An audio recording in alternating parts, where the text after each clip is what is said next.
चलो जी, तो हेडिंग लगाओ, बात नहीं, हेडिंग लगाओ रेडियस रेशियो। एक चीज ध्यान रखना बेटा कि एससीसी और बीसीसी को क्लोज पैक स्ट्रक्चर नहीं बोलते, और बीसीसी को सिर्फ एचसीपी और एचसीसी को क्या बोलते हैं, क्लोज पैक स्ट्रक्चर। लिख लेना इसको कहीं पर, only HCP and FCC, FCC के ब्रैकेट में क्या लिख लेना, CCP are non close pack structure. इन्हीं को क्या बोलते हैं, क्लोज पैक स्ट्रक्चर। बीसीसी को क्लोज पैक स्ट्रक्चर नहीं मानते, लेकिन मजबूत बहुत है। बीसीसी का पैकिंग एफिशिएंसी 68% है। क्लियर है? तो क्लोज पैक में ये देखते हैं कि मिनिमम इतना परसेंट पैकिंग एफिशिएंसी होनी चाहिए, तो इसकी 68 ही है ना। इसका कोऑर्डिनेशन नंबर भी कम है, जबकि एचसीपी का कोऑर्डिनेशन नंबर पहला क्या है, ज्यादा है, 12 तो कहते हैं इतना कोऑर्डिनेशन तो होना ही चाहिए, इतना पास पास एटम होने चाहिए। ऐसे ही बस एक थ्योरेटिकली जवाब बन रखा है ना। वैसे तो एनसीईआरटी ने तो 1D को क्लोज पैक स्ट्रक्चर बोल रखा है, 2D को भी क्लोज पैक स्ट्रक्चर बोल रखा है, लेकिन मोस्ट ऑफ बुक्स ने ये लिख रखा है कि एचसीपी और एफसीसी क्या है बेटा, क्लोज पैक। एफसीसी मतलब सीसीपी भी लिख सकता है वो, ठीक है। देखो सीसीपी क्लोज पैक स्ट्रक्चर है और एफसीसी उसकी यूनिट सेल है। पूरी स्ट्रक्चर क्या है बेटा, सीसीपी, और उसमें से एक यूनिट सेल का नाम क्या है, एफसीसी। आया समझ में? पर हम एफसीसी सीसीपी एक ही बोलते रहते हैं। इसी तरह से एचसीपी एक क्लोज पैक स्ट्रक्चर है और उसकी एचसीपी एक यूनिट सेल है। एचसीपी एक यूनिट सेल है ना, इसमें नाम सेम है। जो क्लोज पैकिंग है उसी की क्या है बेटा, यूनिट सेल है। तो हमने क्या पढ़ लिया था बेटा, रेडियस रेशियो अपना पढ़ना चाहते हैं। देखो रेडियस रेशियो क्या है कि रेडियस रेशियो में हमने क्या किया, केटाइन की और एनाइन की। अब हमारे पास बेटा एनाइन वैसे आने लग जाएंगे, अब हम वॉइड्स में किसी न किसी को फिल करेंगे। अब तक देखो हमने जो पढ़ा उसमें क्या था बेटा कि अपने पास एक यूनिट सेल है, अपने पास क्या है कि यूनिट सेल। तो हमने यूनिट सेल में क्या देखा कि यूनिट सेल में बस एटम रखते थे, कुछ नहीं, वॉइड्स खाली पड़ी रहती थी। अब हम वॉइड सेल में रखेंगे। अब खुद सोच के देखो वॉइड्स में कौन जाएगा, जो साइज में छोटा होगा, जो साइज में क्या होगा बेटा, छोटा। और जनरली साइज में छोटा कौन होता है, केटाइन। जनरली, हमेशा नहीं, जनरली साइज में छोटा कौन होता है, केटाइन। अब सोच के देखो, अगर मैं एक बॉक्स लूं, उसमें क्रिकेट वाली फुटबॉल वाली बॉल डालूं और उसे सेक करूं, तो जो बीच में खाली जगह उनमें कौन जाएगा, फुटबॉल के बीच में क्रिकेट वाली बॉल जाएगी। दो क्रिकेट की बॉल के बीच में खाली जगह में फुटबॉल तो नहीं जाएगा, लेकिन फुटबॉल की बॉलों के बीच में जो खाली जगह उसमें क्रिकेट की बॉल चली जाएगी। आ रही बात समझ में? तो हमें पता है कि वॉइड्स में कौन जाएंगे बेटा, जो साइज में छोटे होंगे। तो लिखो बेटा generally, generally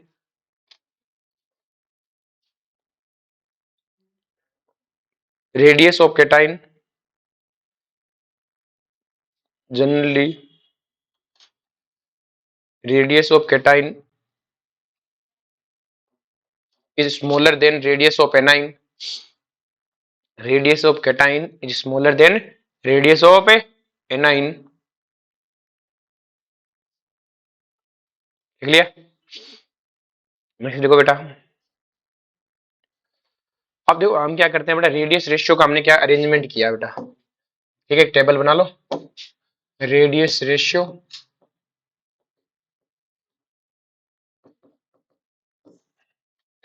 types of void,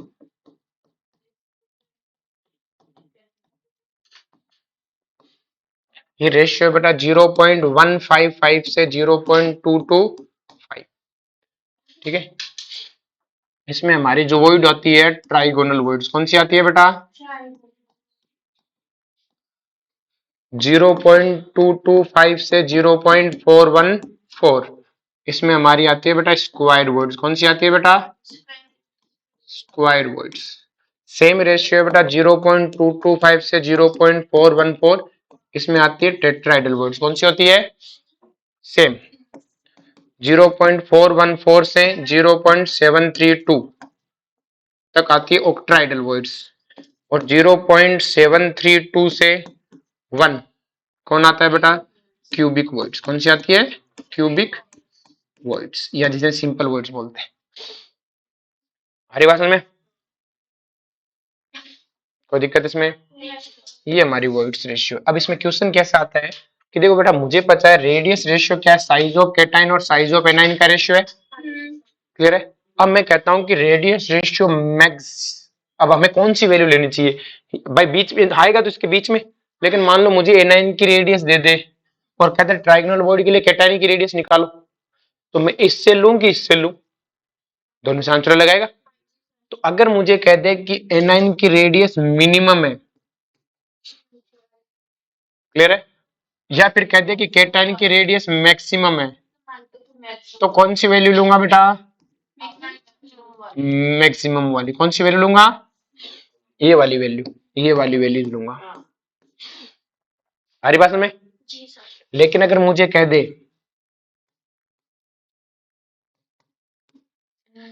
कि ये मिनिमम है या फिर कह दे ये मैक्सिमम है, दोनों में से एक को कह देगा, तो मैं कौन सी वैल्यू लूंगा बेटा? मिनिमम वाली वैल्यू लूंगा। कौन सी लूंगा बेटा? मिनिमम वाली। बोलो कोई दिक्कत है इसमें? समझ में आया बेटा सबको ये? पक्का? छापा मारो बेटा।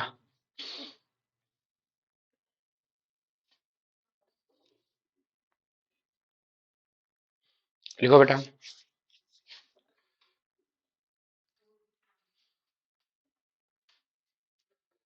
क्लियर? लिखो।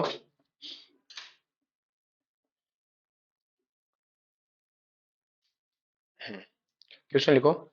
Radius of two ion A plus and B minus, A plus and B minus are 88 picometre and 200 picometre. Find out types of voids. तो किस तरह की वॉइड्स होगी बेटा? निकाल लो। 0.44 भाई। आर प्लस और आर माइनस की रेडियस रेशियो कितनी आ रही है बेटा? 0.4, सॉरी 88 अपॉन 200 कितना आ रहा है? 0. तो क्या आपको नहीं लगता ये वाली रेंज में आ गई? तो क्या लिखोगे? ऑक्ट्राइडल वर्ड्स। आगे समझ में? अब हमें क्या करना है बेटा? कुछ 3-4 टाइप की स्ट्रक्चर उन्हें पढ़ना है। 3-4 ही है मैंने तो, ठीक है। तो लिखो बेटा टाइप्स ऑफ स्ट्रक्चर। तुम्हें सॉलिड का मॉड्यूल तो मिल गया था ना? पहले वैसे मिला हुआ है सॉलिड का, ठीक है। लिखो types of structure. Types of structure. अब जो टाइप्स ऑफ स्ट्रक्चर में आपको शुरू की 2 लाइन याद होनी चाहिए कि कौन सा गया, फिर आगे सब बन जाता है। आगे सब बन जाता है। टाइप्स ऑफ स्ट्रक्चर में सबसे पहले आता है बेटा NaCl की स्ट्रक्चर। किसकी आती है बेटा? NaCl की स्ट्रक्चर।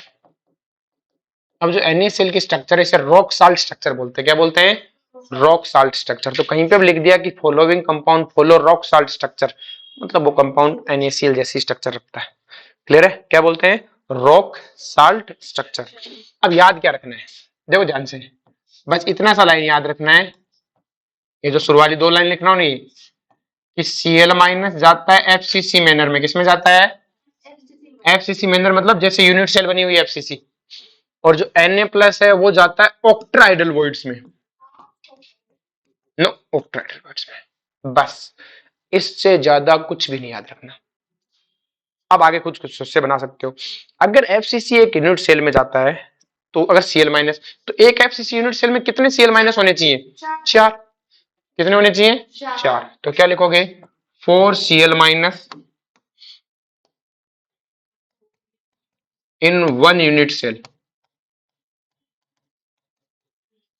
कितने Cl माइनस बेटा? 4 Cl माइनस है एक यूनिट सेल में। कितने बेटा? 4। अब देखो बेटा ध्यान से, सामने देखो, 4 Cl माइनस एक यूनिट सेल में, तो फॉर्मूला कहता है जितने क्लोरीन उतने ही सोडियम। तो क्या लिखेंगे? 4Na प्लस इन 1 यूनिट सेल। और मुझे पता है एक एटम में कितनी ऑक्टाइडल वॉइड्स होती है? 4। तो परसेंटेज फील्ड ऑक्टाइडल वॉइड्स कितनी होगी बेटा? कि सर परसेंटेज फील्ड ऑक्टाइडल वॉइड्स होगी 100%। लेकिन परसेंटेज फील्ड टेट्राइडल वॉइड्स कितनी होंगी? 0, एक भी नहीं भरी। लेकिन percentage field total voids, total voids तो 12 है ना बेटा? 12 में से 4 ही भरी है। कितना परसेंट हुआ? 33%। बोलो कोई दिक्कत है? अब देखो ध्यान से, मुझे बताओ कि एक यूनिट सेल बनाने में, इन 1 यूनिट सेल, इन्हें 1 यूनिट सेल, क्या आपको नहीं लगता 4 सोडियम 4 क्लोरीन, मतलब 4 formula of NaCl, 4 formula of NaCl, NaCl के 4 फॉर्मूला लगते हैं तब जाके एक यूनिट सेल बनती है।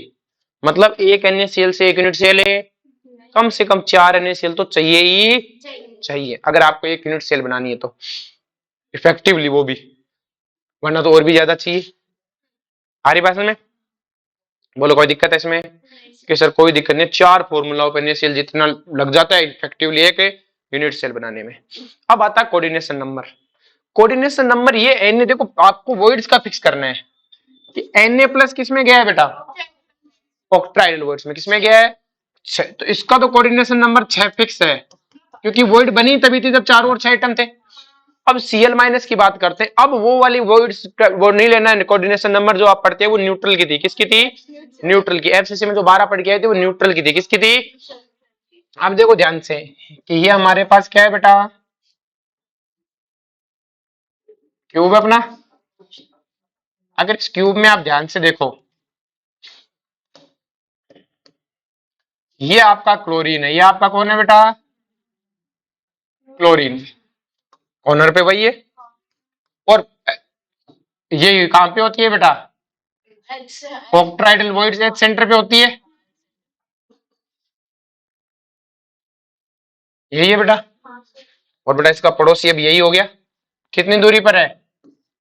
a/2 पर। a/2 दूरी पर है कि नहीं है? जबकि जो दूसरा Cl माइनस है वो कहां पर है? यहां पर है, यहां पर है ना। a/√2 नहीं, √2 a/2, सॉरी a/√2 बोले, मुझे लगा ठीक है, ठीक एक ही बात है, a/√2। तो बताओ पड़ोसी कौन है नियर बाई? देखो यहाँ पे क्लोरीन है, ये कौन है? ये व्हाइट वाले क्लोरीन है। व्हाइट वाले कौन है? क्लोरीन। तो अगर मैं न्यूट्रल यूनिट पढ़ता तब तो मुझे पता है FCC में नियरेस्ट एटम यही मिला था, लेकिन अब नियरेस्ट एटम कौन है बेटा? ये। अब बेटा एक इसके जगह कितने मिल रहे हैं? 1 2 3। तो एक यूनिट सेल में कितने मिले? 3। अब एक कोना कितने यूनिट सेल में कॉमन होता है? 8 में।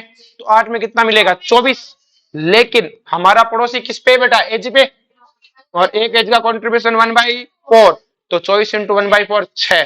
तो इसका मतलब यार Cl माइनस का कोऑर्डिनेशन नंबर अब कितना आया? अब देखो कोई बच्चा कहेगा सर आपने तो FCC का 12 पढ़ाया, अरे वो न्यूट्रल था। क्या था उसमें? थे ही नहीं, वर्ड तो खाली पड़ी थी, तो इनके हिसाब से देखा था। अब ये खाली नहीं है वर्ड्स, अब कोऑर्डिनेशन नंबर 6। तो इस स्ट्रक्चर को बोलते हैं 6:6 स्ट्रक्चर। 6:,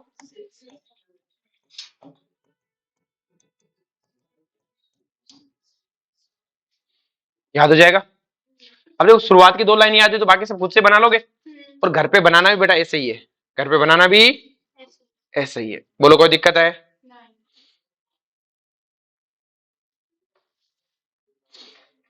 लिख लिया ऐसे? लिखो बेटा, एक पॉइंट लिख लो। Halide of potassium and rubidium, halide of potassium and rubidium, halide of potassium and rubidium, halide of potassium and rubidium. Bracket में लिख देना iron oxide, iron oxide follow rock salt structure, मतलब उन सब में ऐसी स्ट्रक्चर होगी, केटाइन वही मरेगा, एनाइन है वही मरेगा। आगे समझ में?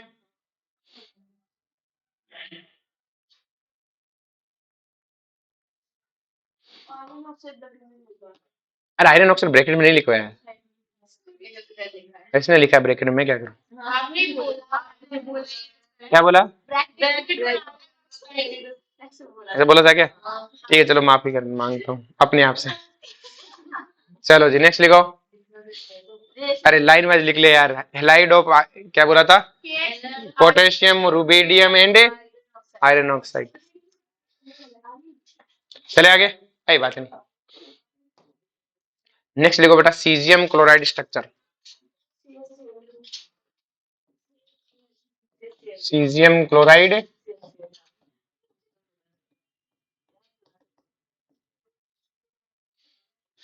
देखो बेटा सीजियम क्लोराइड स्ट्रक्चर में भी आपको 2 लाइन याद रखनी है। कि सर क्या याद रखना है? कि ये रहा सीजियम क्लोराइड, Cl माइनस जाएगा बेटा HCC यूनिट सेल में, किसमें जाएगा? और Cgm प्लस जाएगा बेटा क्यूबिक वॉइड्स में, किसमें जाएगा बेटा? बस इसके आगे सब याद है अपने को। Cl माइनस अगर HCC में गया तो एक यूनिट सेल में कितने Cl माइनस होने? एक। तो क्या लिखेंगे? 1 इन 1 यूनिट सेल। क्लियर है? अब मुझे पता है एक Cl है तो एक Cgm होगा, फॉर्मूला तो एक रहता है। तो 1 CS प्लस इन 1 यूनिट सेल। तो हमें पता है वॉइड्स कितनी भरेगी होगी यहाँ पे? 100% फिल है। परसेंटेज फिल्ड वॉइड, एक ही तो वॉइड है इसमें।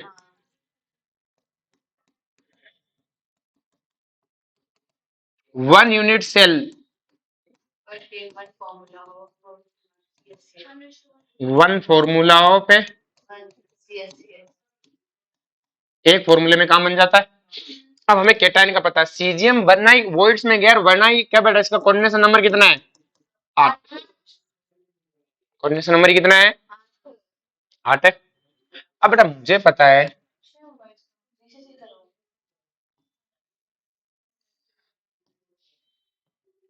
देखो बेटा एससीसी का जो कोऑर्डिनेशन नंबर था वो 6 था। कितना था बेटा? 6। वो तब था जब वो न्यूट्रल थी। क्या थी बेटा? अब वो न्यूट्रल है नहीं है, अब वो बीसीसी की तरह बन गया, पर वहां पे अंदर सीएल नहीं है। कौन है? सीजीएम है। कौन है बेटा? सीजीएम है। कितनी दूरी पर है बेटा? √3a/2। √3a/2 दूरी पर है। हमारी बात समझ में? और अगर √3a/2 दूरी पर है तो सिंपल सी कहानी। और ये पड़ोसी कितनी दूरी पर है? ए पे। तो नियरेस्ट पड़ोसी कौन हुआ? सीजीएम हुआ। ये सीएल माइनस है, सीएल माइनस का पड़ोसी अब कौन है? CGM plus. दूसरा सीएल माइनस नहीं है, तो इसका पड़ोसी ये है, वो भी √3a/2 दूरी पर है। एक कमरे में कितने होंगे बेटा? एक। एक कमरे में तो एक ही होगा ना, एक सीजीएम प्लस को टच करेगा एक कमरे में, लेकिन 8 कमरों में क्यों सर? 8 कमरों में क्योंकि एक कोना तो वैसे 8 में कॉमन होता है। तो 8 कमरों में कितने को टच करेगा सर? 8 को टच करेगा। कितने को टच करेगा? अगर ये 8 कमरों में 8 को टच करेगा। हमारी बात में अब आपको के सर कंट्रीब्यूशन, तो बेटा आपको पता है ये किसके लॉन्ग है? बॉडी डायगोनल के लॉन्ग। तो किसी के साथ कोई शेयरिंग वेरिंग है नहीं है, तो कोऑर्डिनेशन नंबर कितना है? 8। तो इसका भी कोऑर्डिनेशन नंबर कितना हो गया बेटा? इसे बोलते हैं 8:8 स्ट्रक्चर। क्या बोलते हैं?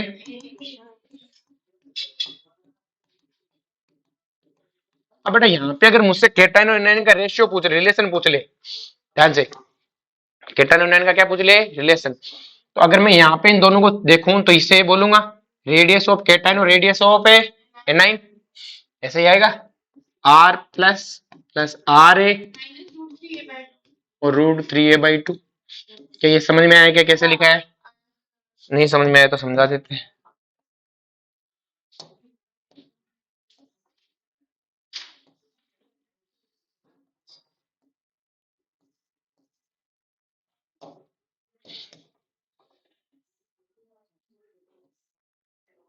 यही है बेटा अपना, और हमें पता है बेटा ये लेंथ कितनी है बेटा? √3a/2। और ये एनाइन की रेडियस और ये केटाइन की रेडियस है। इन दोनों का सम अब √3a/2 है। जबकि एससीसी में रिलेशन पहले क्या था? Equal to 2r। Equal to क्या था?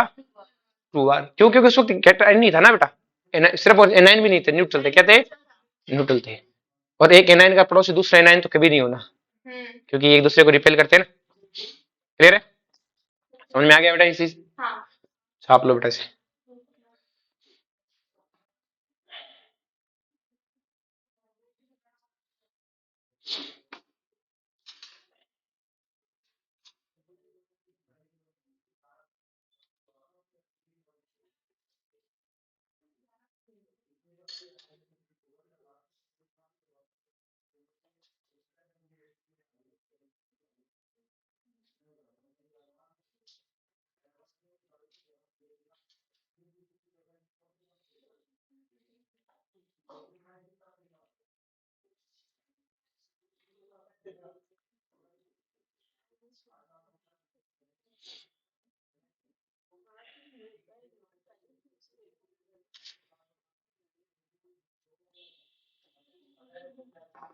लिख लिया बेटा? बात नहीं बेटा। नेक्स्ट देखो बेटा जेडएनएस स्ट्रक्चर।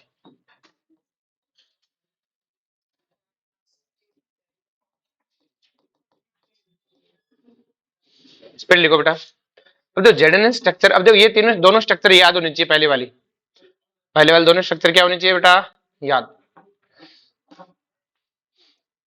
इसी तरह से बस शुरुआत की दो बात याद रखो। इसमें भी क्या याद रखना है, ये हमारे पास जेडएनएस स्ट्रक्चर है। क्या है बेटा, जेडएनएस स्ट्रक्चर में क्या याद रखने को, देखो ध्यान से, कि जो जिंक सॉरी H2 माइनस है और जिंक 2 प्लस है, कि जो H2 माइनस है वो FCC में अंदर में गया, किसमें गया बेटा, FCC में, और जिंक 2 प्लस गया टेट्राइडल में। बस आगे चल डालो। अगर ये FCC में गया तो 1 यूनिट सेल में कितना है बेटा, 1 यूनिट सेल में कितने हैं बेटा, 4 H2 माइनस है। अब फॉर्मूला कहता है जितने सेल पर उतने जिंक है, तो 1 यूनिट सेल में कितने आएंगे बेटा,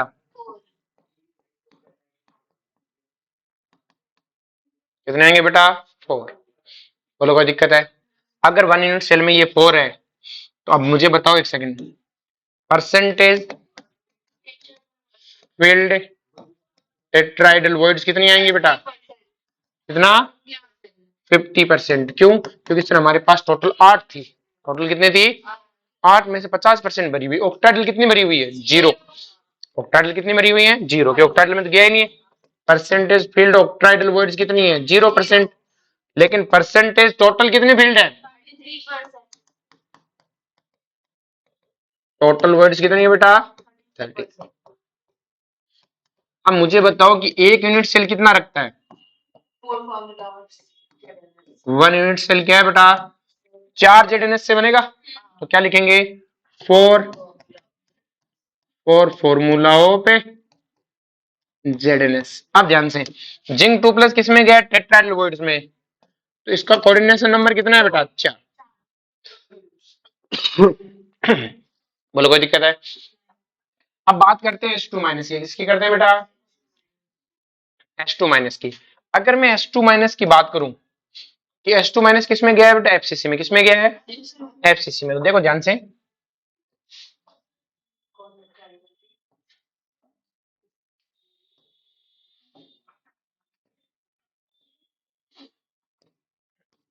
ये अपना H2 माइनस है बेटा, ये सारे कोनों पे H2 माइनस ही है, कोनों पे भी है। और कहां पर है बेटा, फेस सेंटर पे। कहां पर है, फेस सेंटर पर भी है। लेकिन जो Cl माइनस है, जो जिंक 2 प्लस है, वो यहीं पर है, कोनों की थोड़ा आगे। बोलो यहीं पे है कि नहीं, कि सर यहीं पर है। अब सिंपल सी कहानी है बेटा, इसका पड़ोसी अब कौन है, यही है। एक कमरे में कितना है बेटा, एक। 8 कमरों में कितने होने चाहिए, 8। कितने होने चाहिए, 8। बोलो कोई दिक्कत है। एक कमरे में एक है और किसी के साथ शेयरिंग है, वो डायगोनल पे है ना, पूरा का पूरा इसी का है, तो हर कमरे में होगा ऐसा। तो ये कोना 8 से टच है, कितने से टच है, लेकिन ध्यान से, 8 से टच तो है, लेकिन 50% टेट्राहेड्रल भरी हुई है। तो अगर टोटल 8 है, एक जने को 8 मिलते हैं, तो हमने कहा 50% भरी हुई है, तो टोटल 4 ही भरी हुई है। तो इसका कोऑर्डिनेशन नंबर कितना होगा, 4। क्लियर है। तो हमें इसको क्या बोलेंगे, 4:4 स्ट्रक्चर। आई भाषण में, छापो बेटा।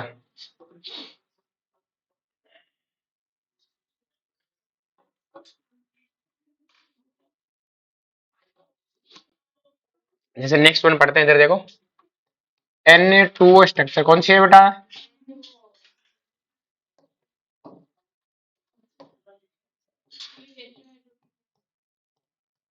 ये लिख लिया पहले वाला, एंकर हो रहे।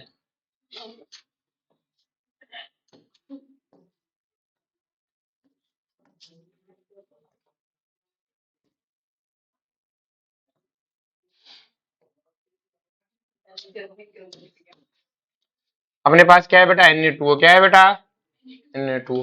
तो इस O2 माइनस जाएगा बेटा FCC में, किसमें जाएगा, Na प्लस किसमें जाएगा बेटा, टेट्राइडल में। किसमें जाएगा, तो एक FCC यूनिट सेल है बेटा, ये FCC में गया तो कितने, एक यूनिट सेल कितना रखेगी, 4।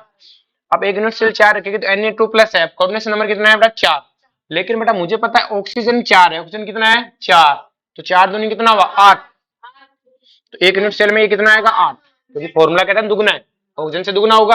अब टेट्राहाइड्रोवोइड कितनी बड़ी होगी 100%, 66%। अब ये किस में गया है टेट्राहाइड्रोवोइड में, और टेट्राहाइड्रोवोइड का कोऑर्डिनेशन नंबर कितना होता है 4। अब O2 माइनस है, तो O2 माइनस का फिर से बड़ा इसका पड़ोसी कौन है, यही है। एक कमरे में एक है तो 8 कमरों में 8, लेकिन अब की बात सारी टेट्राल भरी हुई है तो चारों ओर Na प्लस होगा, तो अब की बार कोऑर्डिनेशन नंबर कितना हो जाएगा बेटा इसका, तो इसको बोलेंगे 4:1।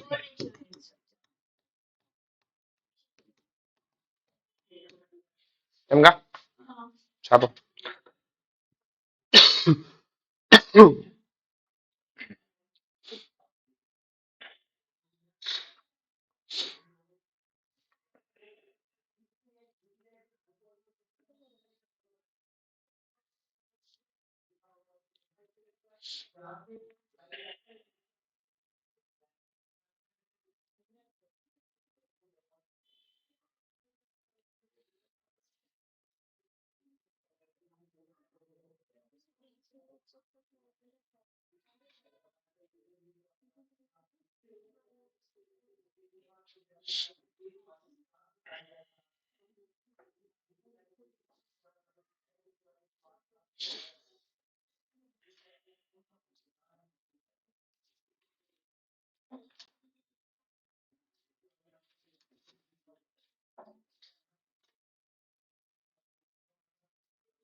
चलिए आगे बेटा,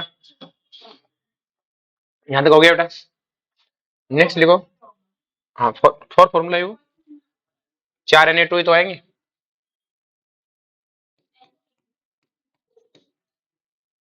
देख ले 8 सोडियम 4 ऑक्सीजन, तो Na2 हो ना। चले इसी में हो सकता है कुछ। चलो कोई नहीं, लिख लो CF2 एंटी फ्लोराइड स्ट्रक्चर से क्या बोलते हैं बेटा, एंटी फ्लोराइड स्ट्रक्चर। इससे पहले वाले को फ्लोराइड स्ट्रक्चर बोलते हैं, इससे पहले वाले दोनों है ना, इससे पहले वाले दोनों जो भी है Na2 और इन दोनों को फ्लोराइड स्ट्रक्चर, स्ट्रक्चर का नाम है। ये एंटी फ्लोराइड बोलते हैं, उन्हें क्या बोलते हैं फ्लोराइड, ऐसे नाम रखा हुआ है। क्लियर है, तो ध्यान से इसमें क्या होता है बेटा, कैल्शियम 2+ किसमें जाता है FCC में, किसमें जाता है FCC में, और F- किसमें जाता है टेट्राहाइड्रोवोइड्स में। उल्टा हो गया, क्या हो गया बेटा उल्टा। क्लियर है, F- छोटा होता है साइज में। अब क्या होगा बेटा, अगर ये तो 1 यूनिट सेल में ये कितना आएगा बेटा, 1 यूनिट सेल में कितना आएगा 4, लेकिन फॉर्मूला कहता है जितना कैल्शियम उसका दुगुना फ्लोरीन, तो 1 यूनिट सेल में ये कितना आएगा बेटा 8। तो कितने परसेंट टेट्राहाइड्रोवोइड भरी हुई है बेटा 100%। कितने परसेंट ऑक्ट्राइडल है, कितने परसेंट टोटल वॉइड है। तो शुरू की एक लाइन याद होती है, सब क्लियर है। 1 यूनिट सेल कितने फॉर्मूला रखती है, 1 यूनिट सेल क्या रखती है बेटा 4 फॉर्मूलाओं पे।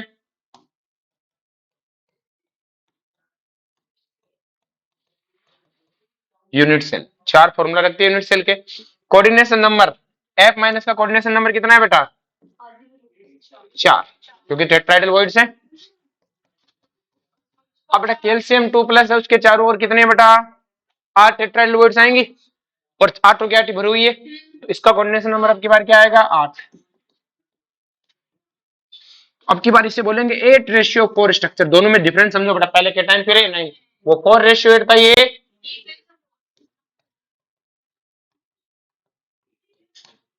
क्लियर है। नेक्स्ट वन अपने पास डायमंड, कौन है बेटा, डायमंड।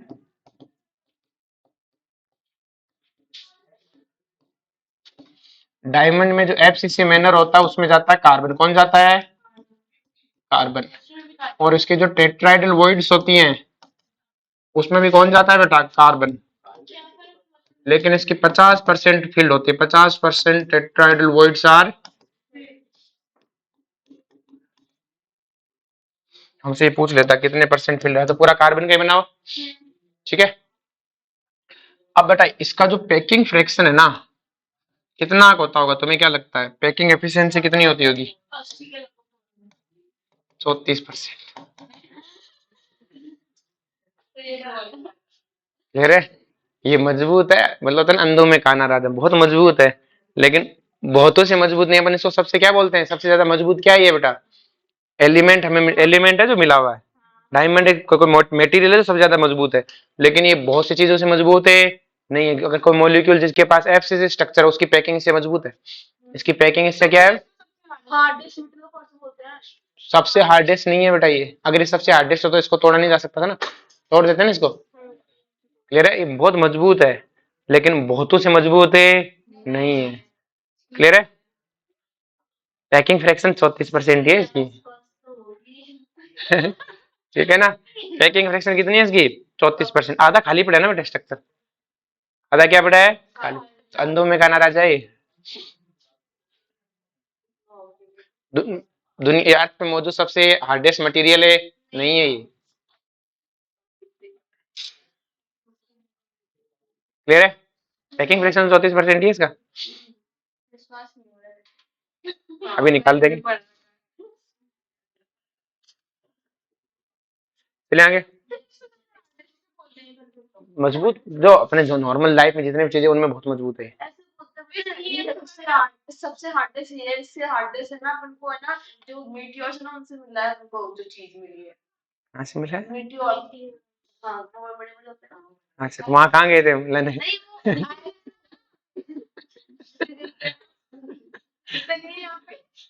चलो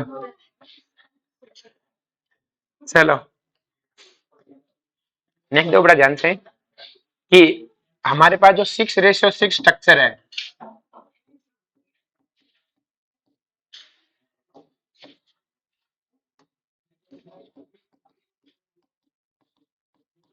ये किसकी है बेटा, NaCl की। और H:8 स्ट्रक्चर किसकी है बेटा,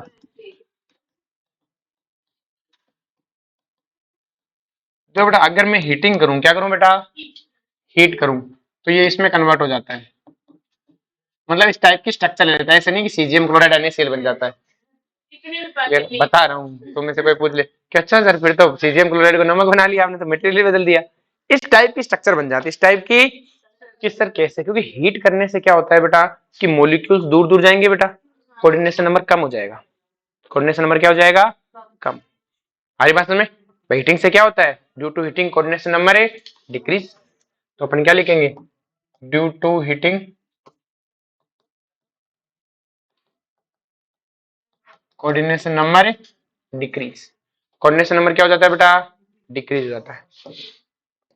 इसी तरह से अगर मैं बात करूं प्रेशर से, क्या बेटा, pressure, due to increase in pressure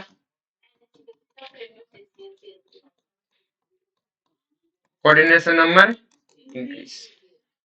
हर बार ये क्वेश्चन पूछता है।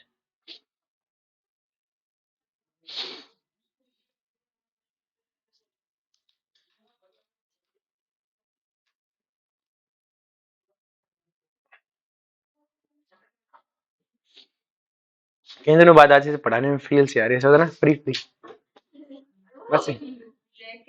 अब थोड़े बस थोड़ा सा और चला जाए इधर से, बस थोड़ा सा दर्द बचा, बस स्वाद ही स्वाद है, जिंदगी पहले जैसे आराम हो जाएगा।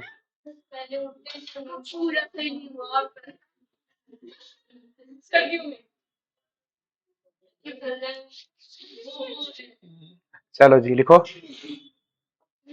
चले। अपने पास क्या हो गया बेटा? जाओ जी, नेक्स्ट लिखो बेटा अपने पास में। हाँ लिखो, if radius of cation is r plus, if radius of cation is a r plus and radius of anion is a r minus,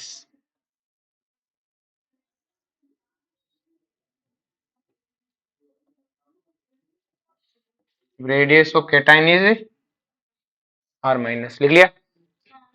अब तो बड़ा ध्यान से, ये ज्यादा बड़ा बन गया ना, कुछ छोटा ठीक लगता है ना।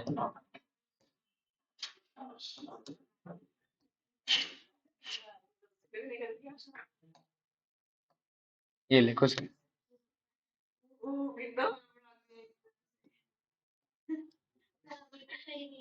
मत बनने देना, कौन कौन बनने दे, जो बन रहा है ना, रोक मत तुम।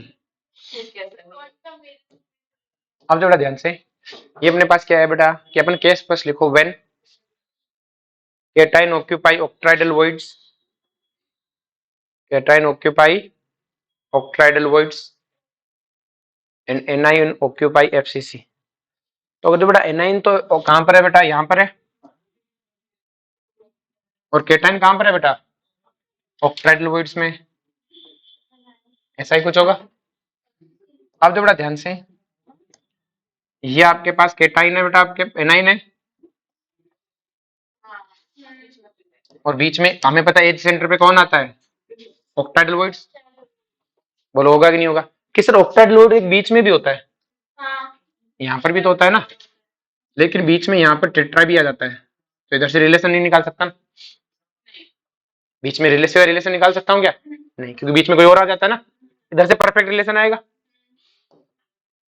तो मुझे पता है बेटा ये रेडियस कितनी है? r minus. ये वाली रेडियस कितनी है? 2r plus. केटाइन की है ना, 2 बार काउंट होगी। और ये रेडियस कितनी? r minus. तो मैं क्या यहाँ से ऐसे लिख सकता हूँ, a equal to 2r minus plus a।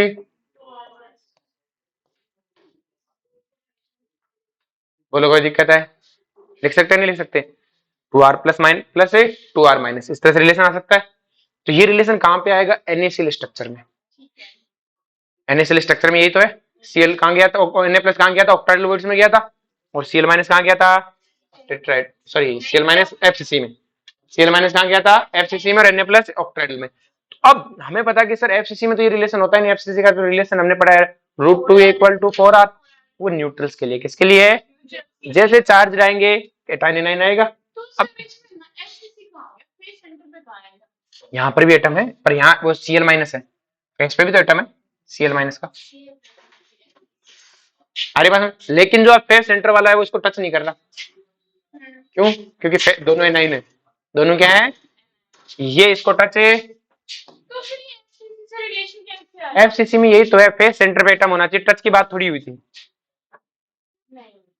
है ना? कोनों पे एटम होने चाहिए और फेस पे एटम होना चाहिए। तो Cl माइनस ऐसे ही हर कोने पे, हर फेस पे, लेकिन उसको टच नहीं कर रहा। क्या नहीं कर रहा? टच नहीं कर रहा। लेकिन Na प्लस को टच करने दे रहे। हमारी बात में उतार लो बेटा इसे, इसे उतारो तो सही। तूने उतारने से क्या होता है बेटा? बाकी बच्चे भी हैं क्लास में।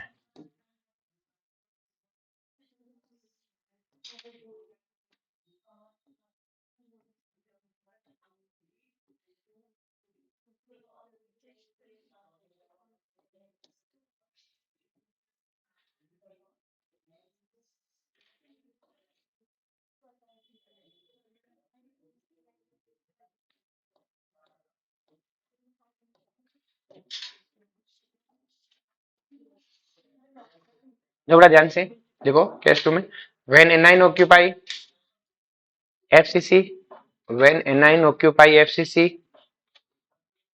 When A9 occupy FCC and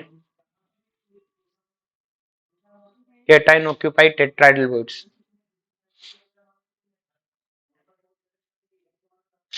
clear? तो बड़ा ध्यान से हम इसको डिस्ट्रॉय वो करेंगे। ये पूरी लेंथ कितनी है बेटा? √3 है। इस पूरी लेंथ का आधा कितना है बेटा? √3a/, और इस √3a/2 का भी आधा कितना है? बोलो कोई दिक्कत है? तो मुझे बताइए ये किसके रेडियस है? आर ए, और ये आर ए। मैं क्या लिख सकता हूँ? R minus plus R plus equal to,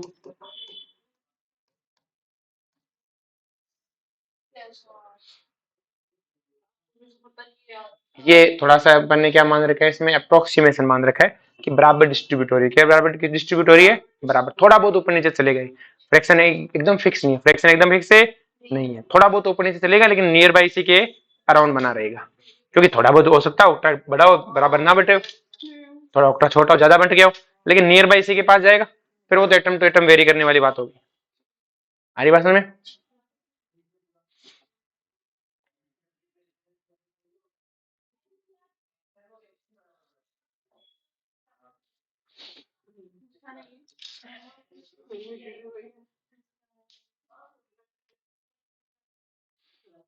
देख लिया?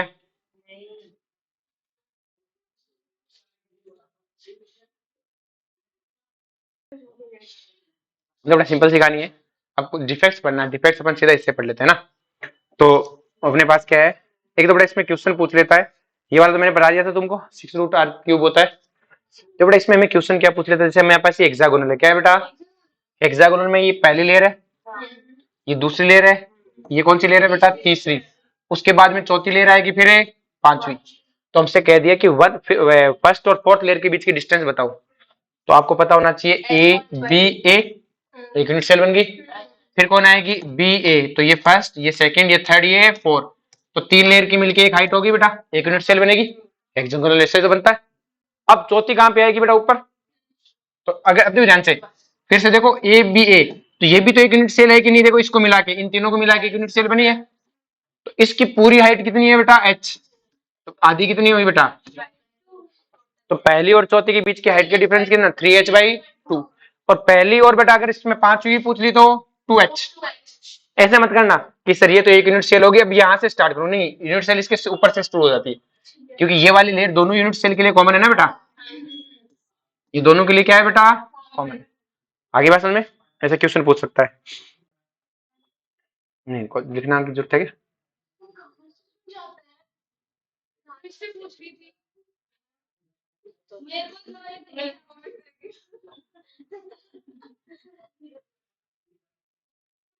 डेंसिटी पढ़ा दी ना यूनिट सेल की।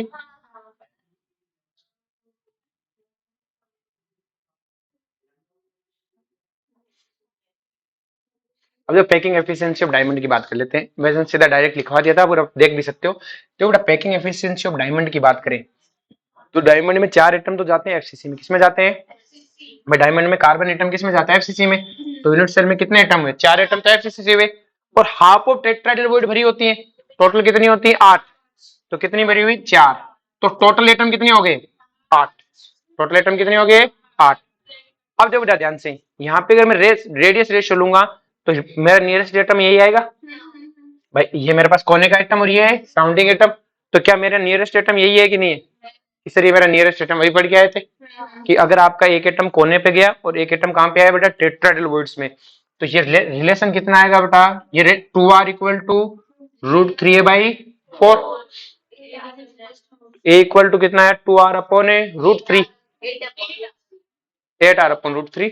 अब बेटा मुझे पता है पैकिंग एफिशिएंसी का फॉर्मूला तो यही है, और इस फॉर्मूले में मैं रख दूंगा सारा डाटा, क्योंकि अब की बात एटम 8 हो गए तो क्या हुआ? रेडियस रेशियो भी तो बहुत बदल गया, और हमारे पास वापस कितना है? 34 है परसेंट। इसे उतार लो बेटा।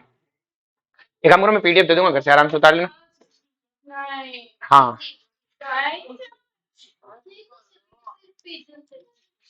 नेक्स्ट देखो बेटा डिफेक्ट्स। क्या है बेटा? डिफेक्ट्स। तो डिफेक्ट्स क्या है ना, डिफेक्ट्स लिखने नहीं है, डिफेक्ट्स घर से लिखने में समझाऊंगा, ठीक है? आपको पीडीएफ दे दूंगा, लिख लेना, मैं पीडीएफ समझा देता हूँ। तो बेटा डिफेक्ट्स क्या होते हैं समझा देते हैं बेटा, ठीक है? लिखने में क्यों टाइम वेस्ट करो, आराम से लिख लेना घर पे। तो जो डिफेक्ट्स की अगर हम बात करेंगे, डिफेक्ट्स क्या होते हैं बेटा? डिफेक्ट्स बेसिकली क्या होता है कि अपने जो क्रिस्टलाइन स्ट्रक्चर है उसमें एरर आ जाती है। उसमें क्या आ जाती है बेटा? एरर। कि भाई एरर आने का मतलब क्या हो गया? जैसे अपन कोई चीज बना रहे थे, उसमें कोई एक जना आके गलती से बैठ गई, अब जैसे आप खाना खाते हो उसमें बाल निकल आए, वो एरर है। वो क्या है बेटा? उसमें एरर। क्लियर है? सुन ले, आई सुन ले। The defect are basically irregularity in the arrangement of constant पर। मतलब कोई भी इरेंजमेंट आ जाए, भाई हमें पता है क्रिस्टल स्ट्रक्चर एकदम अरेंज होना चाहिए, क्या होना चाहिए? कोई ना कोई तो डिसअरेंजमेंट हो सकता है। तो डिसअरेंजमेंट दो तरह के होते हैं, एक होता है लाइन, एक होता है पॉइंट। लाइन का मतलब हो गया कि पूरी लाइन ही खराब हो, पूरी लाइन ही क्या हो बेटा? खराब हो। या फिर कोई एक ही खराब हो। क्लियर है? आर्यमान में मतलब किसी क्रिस्टलाइन स्ट्रक्चर है, उसकी पूरी की पूरी लाइन ही खराब हो जाए, मतलब पूरी लाइन में डिसअरेंजमेंट है। क्लियर है? या फिर कोई एक आधा पॉइंट खराब हो, एक आधा पॉइंट खराब हो। तो अगर पूरी लाइन खराब, जैसे अपने पास ये क्रिस्टलाइन स्ट्रक्चर है,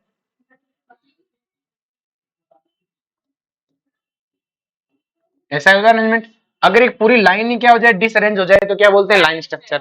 या फिर एक आधा पॉइंट खराब हो जाए, तो क्या बोलते हैं? Point defect. अपने सिलेबस में बेटा है पॉइंट डिफेक्ट। कौन सा डिफेक्ट है? Point defects. ये पॉइंट डिफेक्ट खुद तीन तरह के होते हैं बेटा।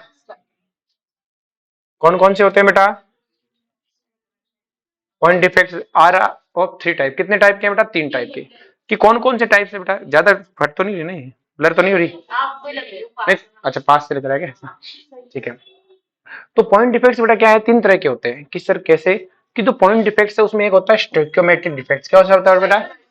दूसरा होता है नॉन स्टोइकियोमेट्रिक, और तीसरी होती है इम्प्योरिटी। तो क्वेश्चन उठता है कि स्टोइकियोमेट्रिक डिफेक्ट क्या होता है? स्टोइकियोमेट्रिक और नॉन स्टोइकियोमेट्रिक क्या होता है? स्टोइकियोमेट्रिक का मतलब होता है सेम रेशियो रहना, सेम रेशियो रहना। मान लो एक क्लास में 9 छोरे और 9 छोरी है, क्लियर है? हमने एक छोरे और छोरी दोनों को उठा के फेंक दिया क्लास से बाहर, क्लियर है? तो क्या क्लास में अब भी लड़के और लड़कियों का रेशियो क्या रहा? 8:1। इसे बोलते हैं स्टोइकियोमेट्री। क्या बोलते हैं? रेशियो सेम बना रहे, रेशियो क्लियर है। दूसरा नॉन स्टोइकियोमेट्रिक, एक छोरे को उठा के फेंक दिया बाहर, अब रेशियो सेम रहेगा क्या? ये नॉन स्टोइकियोमेट्रिक है। इंप्योरिटी डिफेक्ट क्या है बेटा? कि कोई दूसरी 11th क्लास का छोरा आके बैठ गया इधर, वो क्या है बेटा? इंप्योरिटी। क्या है बेटा? इंप्योरिटी। आ रही बात समझ में? ये चीज क्लियर हुई बेटा? तो तुम्हारी क्लास का कोई आके बैठे वो इंप्योरिटी ही नहीं है, क्लियर है? कोई दूसरी क्लास का आके, तो 11 9 10 11 का बच्चा आके बैठ गया, वो क्या? इंप्योरिटी। क्या है बेटा? इंप्योरिटी। जैसे मैंने NaCl की स्ट्रक्चर बनाई और उसमें एक स्ट्रोंशियम आ गया, तो वो स्ट्रोंशियम इंप्योरिटी है, वो स्ट्रोंशियम क्या है बेटा? Impurity। आई बात समझ में? अब अपन सबसे पहले पढ़ेंगे स्टोइकियोमेट्रिक डिफेक्ट्स। क्या पढ़ेंगे? अब स्टोइकियोमेट्रिक डिफेक्ट्स में अपन सबसे पहले क्या पढ़ेंगे बेटा? ये भी स्टोइकियोमेट्रिक भी दो तरह का होता है, एक होता है नॉन आयनिक और एक आयनिक। सर नॉन आयनिक का मतलब हो गया कि वो जिनमें चार्ज ना हो, जिनमें चार्ज है, आयनिक वो जिनमें चार्ज है हो। तो सिंपल सी कहानी, नॉन आयनिक को देखते हैं। किसको देखते हैं बेटा? नॉन आयनिक को। कि स्टोइकियोमेट्रिक डिफेक्ट्स क्या है बेटा? These are point defects that do not disturb stoichiometry of solid. Stoichiometry बिगड़ती नहीं है। और ये सॉलिड कैसे होते हैं? नेचुरल होते हैं और थर्मोडायनेमिक होते हैं। कैसे होते हैं? क्वेश्चन आ सकता है कि कौन से डिफेक्ट थर्मोडायनेमिक डिफेक्ट्स हैं, तो कौन से? स्टोइकियोमेट्रिक। ये थर्मोडायनेमिक डिफेक्ट्स होते हैं। दूसरी बात ये क्या होते हैं बेटा? इनमें नेचुरल होते हैं। कैसे होते हैं? नेचुरली। अब सबसे पहले पढ़ते हैं नॉन आयनिक स्टोइकियोमेट्रिक डिफेक्ट। कौन सा पढ़ते हैं बेटा? इसमें अपने पास एक है वैकेंसी डिफेक्ट, एक है बेटा डिफेक्ट्स। तो ब्लर नहीं लग रहा है मुझे, तेरे ज्यादा ही ब्लर दिख रहा है, मैं दूर खड़ा होकर देख रहा है। तो अब थोड़ा ध्यान से, कि हमें पता है बेटा एक अपने पास वैकेंसी और एक क्या है बेटा अपने पास? इंटरेस्ट। तो वैकेंसी डिफेक्ट्स में क्या है बेटा अपने पास में? पेन फिर से सेव करना पड़ेगा क्या? शुरुआत से फिर से खुलेगी।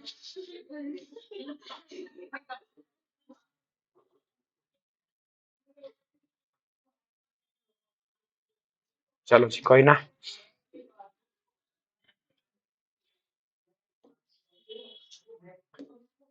अब जो बेटा वैकेंसी डिफेक्ट का मतलब क्या होता है? कि जैसे मेरे पास ये अपने पास क्या था बेटा? एक ये अपने पास एक नॉन आयनिक सॉलिड था। कैसा था बेटा?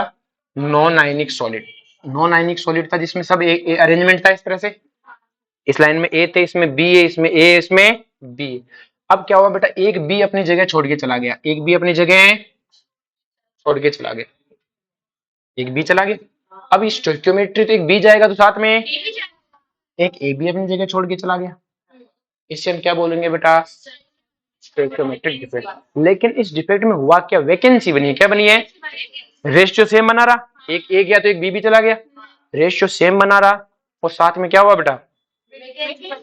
एक वैकेंसी बनी। क्या बनी बेटा? इसे हम क्या बोलेंगे? बोलो, कोई दिक्कत है? आगे बात में ये तो अपने पास समझ में आ गया। अब अपने पास क्या है बेटा, इसमें क्या हुआ बेटा कि गया कोई नहीं, कि बाहर से दो बच्चे आए, एक ए भी है और एक ए, लेकिन जगह तो थी नहीं भाई, क्लास में मान लो सारी बेंचेस फुल है, दो बच्चे और आगे, तो हमें बैठना है, तो एक जमीन पे बैठ गया, दोनों एक ए बैठा और एक ए बी भी बैठ गया, मतलब एक छोरा भी एक छोरी भी, एक छोरा और छोरी जमीन पे बैठ गए, जगह थी नहीं भाई, अपने पास ए और बी का अरेंजमेंट था, ये अपने पास क्रिस्टल था, फिक्स है बेटा, इसमें जगह तो है ही नहीं। अब एक ए आया बैठ गया बीच में, एक उसी, अब रेशियो सेम रहना चाहिए, एक बी भी आके बैठ गया, तो क्या इसमें डिफेक्ट हुआ कि नहीं हुआ, कि सर अरेंजमेंट तो टूट गया हमारा, आ रही बात समझ में, तो इसे हम क्या बोलेंगे बेटा।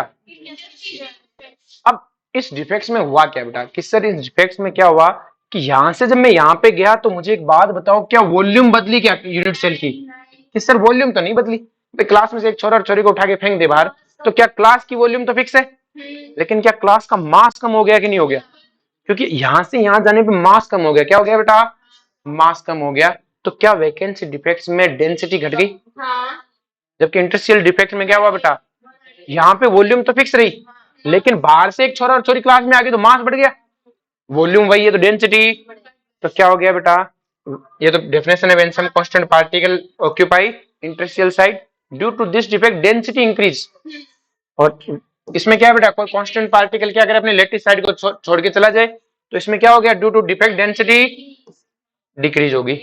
अब जनरली ऐसी डिफेक्ट हीटिंग से बनती है, ये नहीं, ये वाली वैकेंसी डिफेक्ट, क्योंकि हीट करोगे तभी तो छोड़ के चले जाएंगे, ये वाले तो अरेंजमेंट में खुद ही जब बाहर से जब बैठ रहे दो एक्स्ट्रा आगे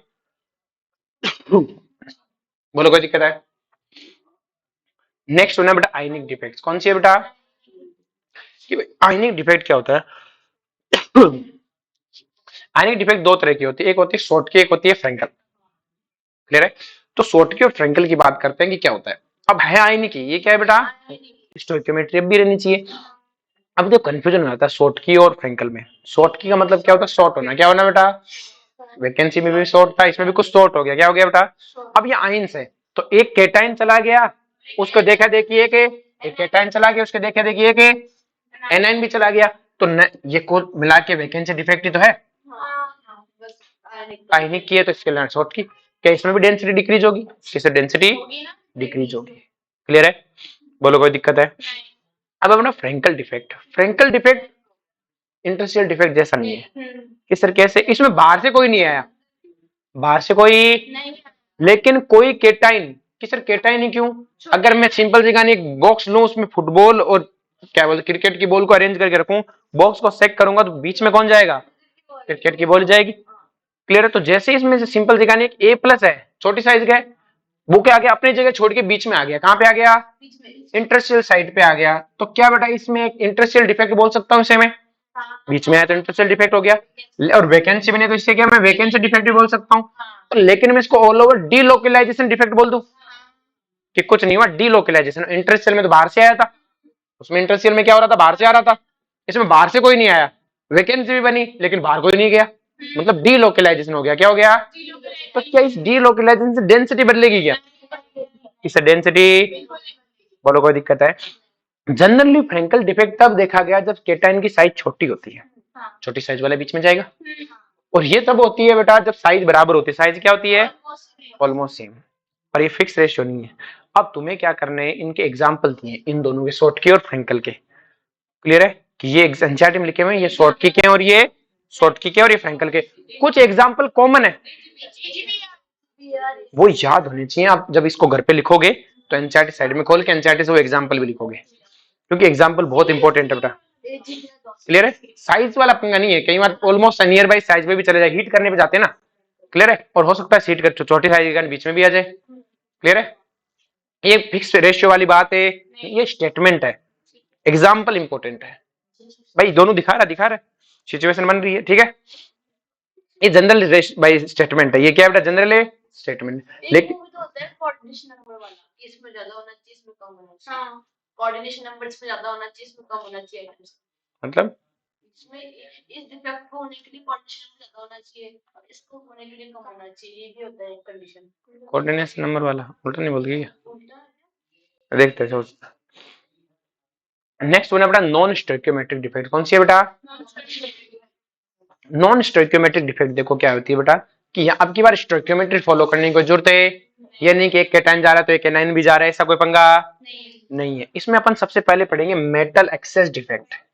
तो बेटा मेटल एक्सेस का मतलब क्या होता है कि हमें क्या कर दिया, मेटल को एक्सेस में ला दिया। मेटल को क्या ले दिया, एक्सेस में। कि सर मेटल को एक्सेस में लाने का मतलब क्या हुआ, देखो बेटा मेरे पास जो कोई भी साल्ट बनता है उसमें केटाइन होता है, केनाइन होता है।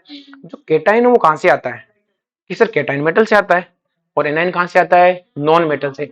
अगर किसी साल्ट में केटाइन ज्यादा हो गया इसका मतलब मेटल ज्यादा हो गया, केटाइन ज्यादा ना हुआ एनाइन कम हो गया तब भी मेटल ज्यादा हो गया, मेटल क्या हो गया, बोलो इसी को क्या बोलते हैं, मेटल एक्सेस डिफेक्ट।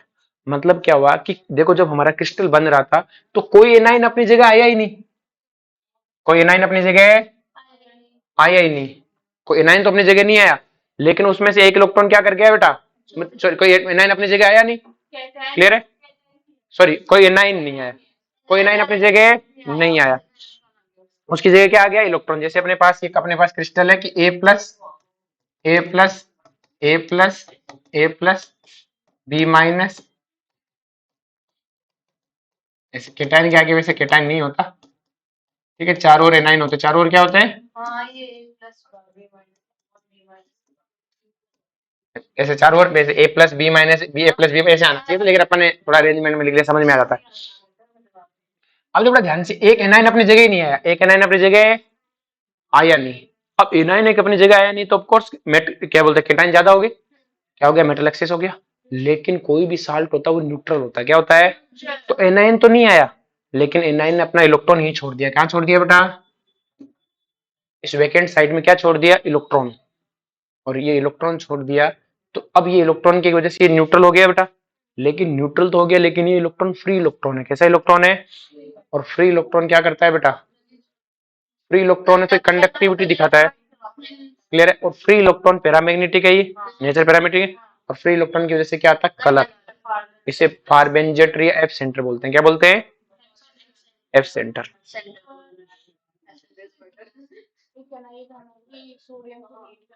वो यही तो स्टेट, वो तो तरीका हुआ कैसे बनाया, कंपाउंड बनाया कैसे भाई, ये वैकेंसी डिफेक्ट ये जो सॉरी ये मेटल एक्सेस लाए कैसे, आपने उसको हीट किया, क्या किया बेटा, हीट किया, इस तरह से आपने बनाया कि भाई हमारे पास क्या था, ये NaCl का एक क्रिस्टल था बेटा, Na plus Cl minus Na plus Cl minus ऐसा था। इसे हमने क्या किया, Na की वेपर में हीट किया, तो Na की वेपर में हीट किया तो हमारे पास Na आया, और Na प्लस में कन्वर्ट हुआ बेटा वो। अब वो Na प्लस में कन्वर्ट हुआ तो वो हमें यहाँ से बाहर Cl माइनस को लेके भाग जाता है, किसको लेके भाग जाता है, Cl माइनस को। अब Cl माइनस को लेके भाग गया तो यहाँ खाली जगह होगी, तो आपने Na को हीट किया था तो Na ने एक इलेक्ट्रॉन रिलीज किया था, तो वो NaCl के रूप में तो भाग गया, अपने क्रिस्टल में से Cl को लेके भाग गया, तो सॉल्यूशन में Cl माइनस खत्म हो गया और उसका इलेक्ट्रॉन इसके आगे जगह बैठ गया। ये तो बनाने का तरीका हुआ है, तो बनाने का कहानी क्या है वो समझो, कि कहानी तो मेटल एक्सेस में यही हुआ था कि एक Cl माइनस अपने एक एनाइन अपनी जगह चला गया, उसकी जगह इलेक्ट्रॉन आ गया। और वो इलेक्ट्रॉन आया कैसे भाई, हमारे पास NaCl का क्रिस्टल था, हमने सोडियम के वेपर में हीट किया, तो सोडियम के वेपर में जैसे हमारे पास एक क्रिस्टल है, ये हमारा Cl माइनस है, बाकी Na प्लस है, Na आया, तो Na जब यहाँ आया तो Na प्लस था, एक इलेक्ट्रॉन उसने रिलीज कर दिया और उसने अंदर से Cl माइनस को अट्रैक्ट करके बाहर निकाल लिया, तो अगर बाहर निकाल दिया तो Cl माइनस से जगह खाली होगी, उस खाली जगह पे इलेक्ट्रॉन आके बैठ गया, और इलेक्ट्रॉन आके बैठ गया, इस वैकेंट साइड को क्या बोल दिया, फारबेंजेंट सेंटर, एफ सेंटर। इस एफ सेंटर की वजह से कलर दिखाता है, ये क्या दिखाता है, क्या ये चीज समझ में आई बेटा। अब नेक्स्ट देखो ध्यान से, ये एक ही तरीका नहीं है कि मेटल को एक्सेस किया जाए। अब सिंपल सी कहानी है कि मैं क्या करूं बेटा, कि मेटल, अगर कोई मेटल है वो इंटरस्टेशियल साइड पे आके बैठ गया, तो मेटल तो छोटी साइज के आगे बैठ सकता है ना, तो बाहर से मेटल आया वो इंटरस्टेशियल साइड पे आके बैठ गया, तब भी मेटल एक्सेस हुआ कि नहीं हुआ। अब बेटा मेटल आएगा तो एक इलेक्ट्रॉन भी आएगा इंटरस्टेशियल साइड पे, क्योंकि न्यूट्रल होता है। आर्य भाषा में दोनों केस में क्या हुआ बेटा, मेटल एक्सेस, क्या हुआ, मेटल एक्सेस। बोलो कोई दिक्कत है, इनके एग्जांपल एनसीईआरटी में लिखे हैं, आपको एक बार पढ़ना जरूर है, क्लियर है, जेडएनएस वाला। बेटा मेटल डिफिशियंसी डिफेक्ट क्या है बेटा, मेटल है, मेटल डिफिशियंसी डिफेक्ट क्या है, कि मेटल कम हो जाए, कि सर मेटल कम हो जाए मतलब केटाइन कम हो जाए, एनाइन ज्यादा हो जाए, क्या हो जाए, एनाइन ज्यादा हो जाए। तो सिंपल सी कहानी कि हमारा क्या हुआ कि क्रिस्टल बनते समय केटाइन आया ही नहीं अपनी जगह, एक केटाइन अपनी जगह है, अगर केटाइन अपनी जगह नहीं आया तो एनाइन अपने आप ज्यादा हो गया, क्लियर है, और कैटाइन अपनी जगह नहीं आया तो मेटल क्या होगी बेटा, डेफिशिएंसी। लेकिन ऑल ओवर क्रिस्टल क्या होता है, न्यूट्रल क्या होता है। अब ए प्लस नहीं आया तो उसकी जगह प्रोटॉन तो नहीं आ सकता, अब ऑल ओवर न्यूट्रल होना चाहिए। तो एक ए प्लस नहीं आया तो उसकी पूर्ति करने के लिए किसी और ए ने अपनी क्या कर दिया, चार्ज बढ़ा लिया, ऑक्सीडेशन स्टेट ए बढ़ा ली। बोलो कोई दिक्कत है। तो अब इस कंपाउंड में कितने तरह के ए प्लस ए हो गए, कुछ एलिमेंट तो ए प्लस के, कुछ ए प्लस टू वाले। अगर दो ए प्लस नहीं आते तो दो जने ऐसा करते, आ रही बात समझ में। तो मतलब इस कंपाउंड में हमें एक ही मेटल की दो ऑक्सीडेशन स्टेट मिल रही है। कितनी ऑक्सीडेशन स्टेट मिल रही है, दो। अब हमें पता कैसे, जैसे मैंने लिखा Ni0.98O, इस तरह से लिखा आ गया। इसका मतलब साफ साफ दिख रहा है कि निकल जितना होना चाहिए उससे कुछ कम है, कुछ क्या है बेटा, कम है। और यही क्या है बेटा, मेटल डेफिशिएंसी। मेटल भाई रेशियो में, फ्रैक्शन में तो आना ही नहीं चाहिए ना, फ्रैक्शन में आ रहा है, इसका मतलब मेटल जितना होना चाहिए उससे कम है। और ये कंपाउंड किसका वो है बेटा, ड्रॉबैक, डाल्टन्स एटॉमिक थ्योरी का ड्रॉबैक नहीं। डाल्टन ने कहा था कि सारे क्या होने चाहिए, इंटीजर में भी, और ये क्या है, फ्रैक्शन में। किसमें बेटा, फ्रैक्शन में। आप इसके अलावा जितने कंपाउंड पढ़ते हो ऐसे पढ़ते हो ना, Fe2O3 ZnOH2SO4, ऐसे कंपाउंड नहीं पढ़े, बोलो कोई दिक्कत है। तो इसका मतलब अगर इस तरह का कंपाउंड आ गया, हमसे पूछ लिया कि इनमें से ऐसा कौन सा कंपाउंड, चार ऑप्शन दे दिया कि कौन सा ऐसा ऑप्शन है जिसमें सारे मेटल के ऑक्सीजन सेम नहीं है, तो ऐसे जितने भी कंपाउंड उनमें सेम ऑक्सीजन, जैसे ऐसे लिख दिया Fe0.93O, बोलो कोई दिक्कत है। इनमें सभी मेटल की ऑक्सीजन सेम है, नहीं है। अब नेक्स्ट देखो ध्यान से, इनमें क्वेश्चन पूछता है,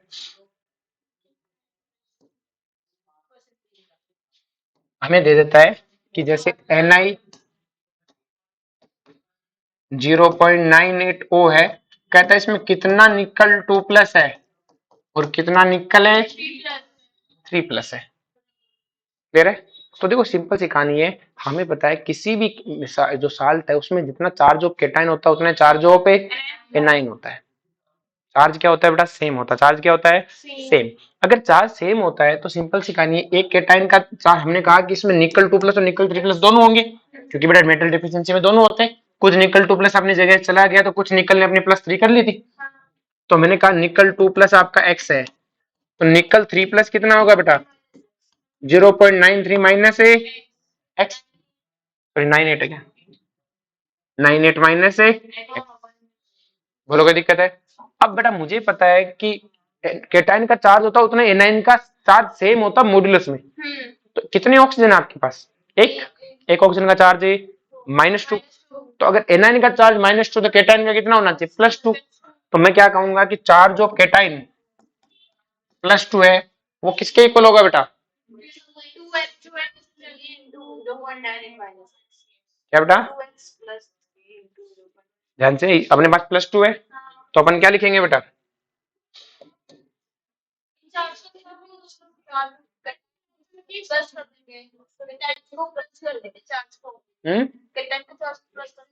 केटाइन का चार्ज को क्या कर देंगे। अब देखो ध्यान से, एक निकल 2+ का चार्ज, निकल 2+ का चार्ज कितना, +2, तो x निकल 2+ है तो कितना हो जाएगा, +2x। एक निकल का चार्ज +3 है तो इतने निकल का कितना होगा, मल्टीप्लाई करो, 2 = 2x प्लस -3x, तो कितना आ जाएगा, x = 0.94। तो मतलब निकल 2+ कितना आ गया बेटा, और निकल 3+ कितना आ जाएगा, 0.0, कितना परसेंटेज आया ये, गलती कर दोगे 94। देखो 94% नहीं है, 94% 100 पे होता है। अगर टोटल 100 होता तो 94 कितना होता, 94%। लेकिन टोटल 100 नहीं है, 98 है। कितना है बेटा, 0.94 डिवाइडेड बाई 0.8। तो आपको वो वाला ऑप्शन चूज करना है जिसमें ये 94% से ज्यादा। अगर दो ऑप्शन सोल्व करो, एक को सोल्व करना, दूसरे को सोल्व करने की जरूरत है, समझ में आ गया कहानी। नेक्स्ट देखो बेटा ध्यान से, ये चीज समझ में आ गई बेटा सबको, पीडीएफ दे दूंगा मैं, ठीक है, ज्यादा टेंशन लेने की जरूरत है नहीं। नेक्स्ट वन इम्प्योरिटी डिफेक्ट, क्या है बेटा, इम्प्योरिटी का मतलब कोई बाहर से आ गया, इम्प्योरिटी आ गई। अभी तक देखो इम्प्योरिटी नहीं थी, एक NaCl बीच में आके बैठ गया, साइड में चला गया, भाग गया, लेकिन कोई दूसरी चीज तो नहीं आई। NaCl था तो NaCl का ही बना रहा है ना क्रिस्टल। अब मैंने क्या किया, एक NaCl का क्रिस्टल बनाया और एक स्ट्रोंशियम 2+ आगे बैठ गया। किस कौन आगे बैठ गया?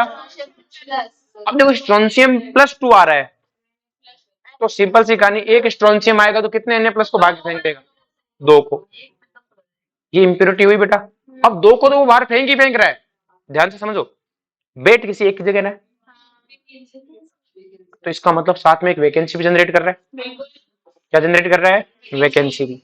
बोलो कोई दिक्कत है कि भाई NaCl क्रिस्टल फॉर्म करते समय अगर स्ट्रोंशियम आ गया तो इंप्योरिटी है।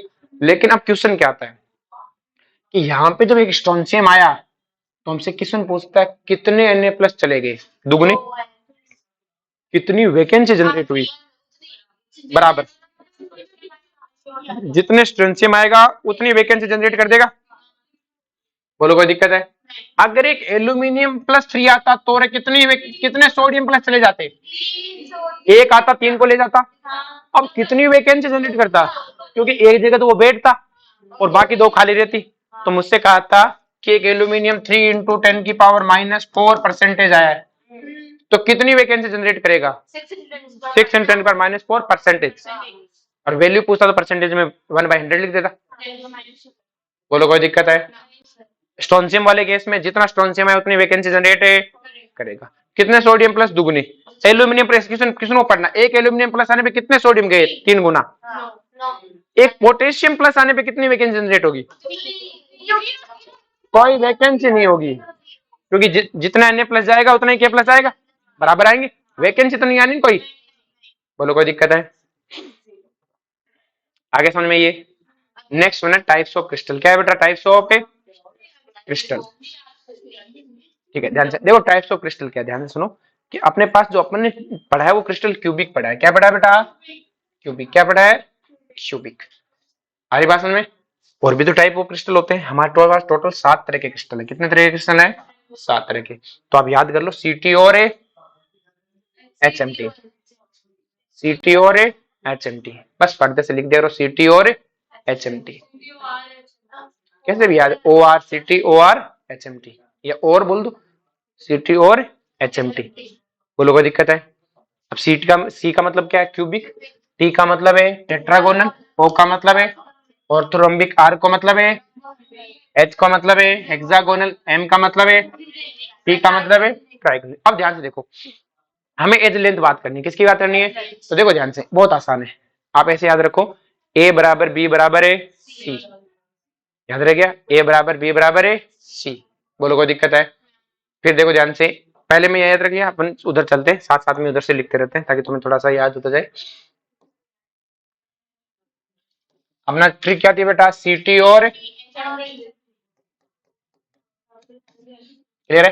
तो एज लेंथ देखो बेटा ऐसे, A = B = C, A = B = नहीं C के, A = B = नहीं C के, फिर A = B = C, फिर A = B = नहीं C के, फिर A = नहीं B = नहीं C के, और लास्ट में क्या याद हो गया? शुरू के 3 में अल्फा बीटा गामा 90 बराबर है। Alpha beta gamma 90, alpha beta gamma,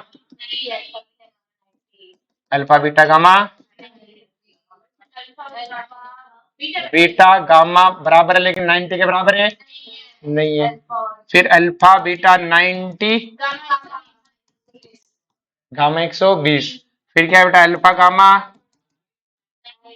beta बराबर नहीं है 90।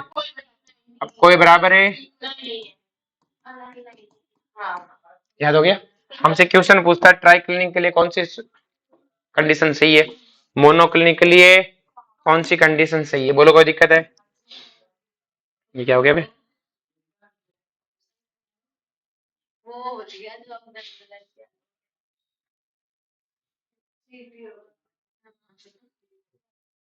फिर से कर लेते हैं, अपना काम से जा रहा है।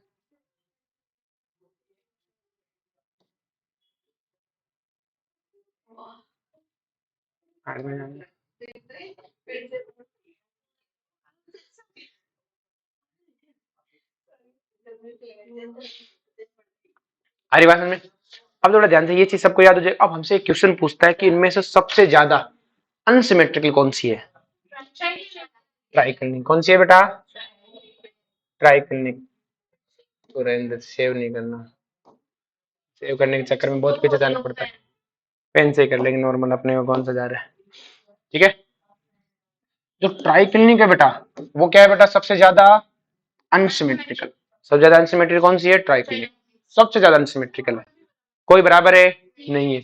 लेकिन बेटा अगर इसमें बात करें मोन जो क्यूबिक है वो सब ज्यादा क्या है बेटा? सिमेट्रिकल। क्या है बेटा? सिमेट्रिकल। बोलो याद हो जाएगा ये पक्का? अब ये फोन नंबर याद कर लो, 3241 121। 3241 कभी भी फोन कर देना। 3241 अब देखो ध्यान से, 32 मतलब 3। क्लियर है? उधर चल लेते हैं अपनी जगह। ये भी गायब, क्या हो रहा है भाई आज? सब गायब हो रहे हैं। कोई बात नहीं, सीटी और ले रहा है 32 से, इसमें एससीसी, एफसीसी, सॉरी बीसीसी और है, इसमें एससीसी और है, इसमें एससीसी, बीसीसी, एफसीसी और ईसीसी। देखो ईसीसी हम क्यूबिक है नहीं है, फिर एससीसी सब में है, इसमें एससीसी और है। हमसे पूछता है ईसीसी किस किस में? आगे बात में बीसीसी किस किस में? एग्जाम्पल सबके याद नहीं होंगे। क्लियर है? मेन चीज है ये वाली चीज, मेन चीज है आपको मोस्ट ऑफ क्वेश्चन तो यही पूछता है। याद नहीं हो सकते, कितने ही कर लो, चाहिए एक आधा याद कर लोगे दूसरा भूल जाओगे, वो तुम पे है कि तुम कितने याद कर जाते हो ना। अब ये चीज समझ में आई बेटा ध्यान सबको पक्का? नेक्स्ट देखो बेटा ध्यान से,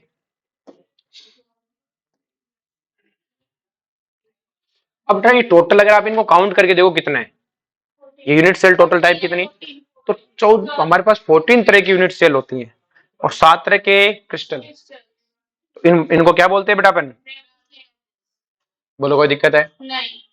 हमें पूछता है कितने तरह के, जो हमारे पास ब्रेवियस लेटिस कितने हैं? कितने बेटा? 14। हमारी बात में नेक्स्ट वन है टाइप्स ऑफ क्रिस्टलाइन सॉलिड। क्या है बेटा? Types of crystalline solid. तो बेटा टाइप्स ऑफ क्रिस्टलाइन सॉलिड नहीं दिख रहा कि? दिख रहा है ना?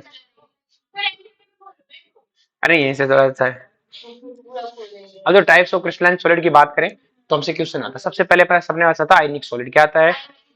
देखो आयनिक सॉलिड किससे बना होता है? आयन से। तो उसका कांस्टेंट पार्टिकल क्या हो गया? आयन। तो जो आयनिक सॉलिड होता है उसमें फोर्स ऑफ अट्रैक्शन कैसा होगा? इलेक्ट्रोस्टैटिक फोर्स होगा। नेक्स्ट वन बेटा क्या है, इसकी प्रॉपर्टी की बात करें तो देखो आयनिक सॉलिड होते हैं उनके मेल्टिंग पॉइंट क्या होते हैं बेटा? हाई। बॉइलिंग पॉइंट क्या होते हैं? हाई। नेक्स्ट वन, क्या आयनिक सॉलिड कंडक्टिविटी शो करेंगे? किसी सॉलिड में नहीं करेंगे, कि आयनिक सॉलिड कभी भी सॉलिड स्टेट में क्या नहीं करते? कंडक्टिविटी शो नहीं करते, भाई आयंस का फ्लो नहीं हो पाएगा। लेकिन बेटा यही आयनिक सॉलिड को जब मैं अगर पिघाल दूं, मोल्टन अवस्था में ले आऊं, तो क्या आयंस का फ्लो होगा? किस आयंस का फ्लो होगा? इवन एक्वस मीडियम में भी क्या करेंगे बेटा? आयंस का फ्लो होगा। बोलो कोई दिक्कत है? नेक्स्ट वन बात करें बेटा आयनिक सॉलिड के लिए, तो सॉलिड स्टेट में इंसुलेटर क्या है बेटा? एग्जाम्पल क्या है? सारे आयंस। नेक्स्ट वन है कोवलेंट सॉलिड। कोवलेंट सॉलिड का दूसरा नाम है नेटवर्क सॉलिड। क्या है बेटा? Network solid. कांस्टेंट पार्टिकल क्या होंगे? एटम्स। क्या होंगे? एटम्स। फोर्स क्या है? Covalent bond. फोर्स क्या है? Covalent bond.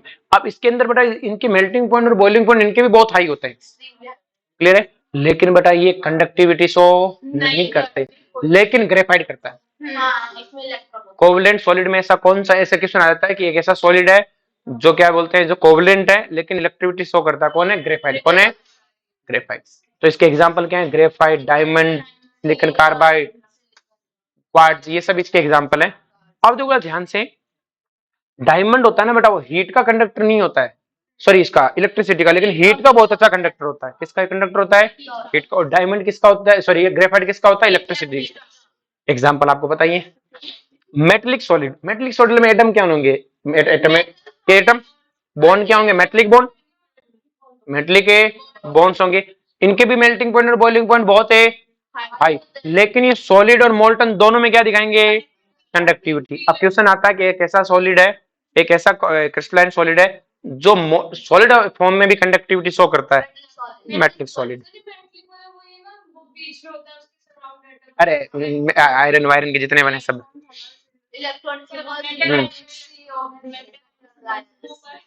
वही क्लियर है, आयरन वायरन सब इसी के एग्जांपल है।